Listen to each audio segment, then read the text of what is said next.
Hello mga langga! Welcome to Magnus Story. This is Magno Remord again. And dito tayo ngayon sa Aqua Planet dito sa Jeju Island, South Korea.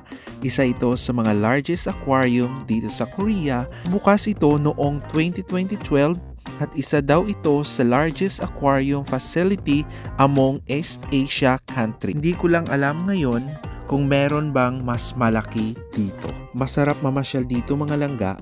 Kasama mo ang iyong pamilya at kaibigan at mai-enjoy ito ng mga bata kasi sobrang dami ng mga mangdagat na bihira lang natin nakikita.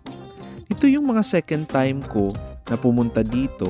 Yung una kong punta dito, libre kami noong 2015 pa yon. May isa kasing organization dito sa Jeju, yung Jeju YWCA. Isang araw kaming nag-tour na libre. Kasama namin dito yung mga foreigner na nagtatrabaho sa mga company dito sa Jeju. At taon-taon nila itong ginagawa pero tumigil lang ito noong 2020 dahil sa pandemic hanggang ngayon.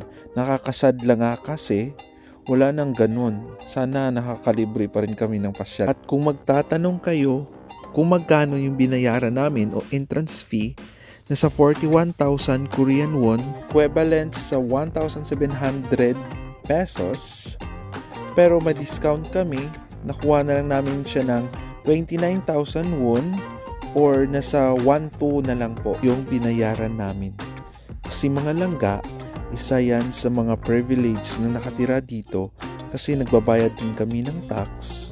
Halos lahat pala ng mga pasyalan dito may discount kami. Para sa akin, sulit naman yung binayaran namin kasi sobrang napakaganda sa loob at may enjoy mo talaga ang panunood at pamamasyal dito. At sa last part, meron po silang show. Ang ganda rin ng show nila mga langga, kaya panoorin nyo na lang.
Hanggang dito na lang mga langga, hanggang sa susunod.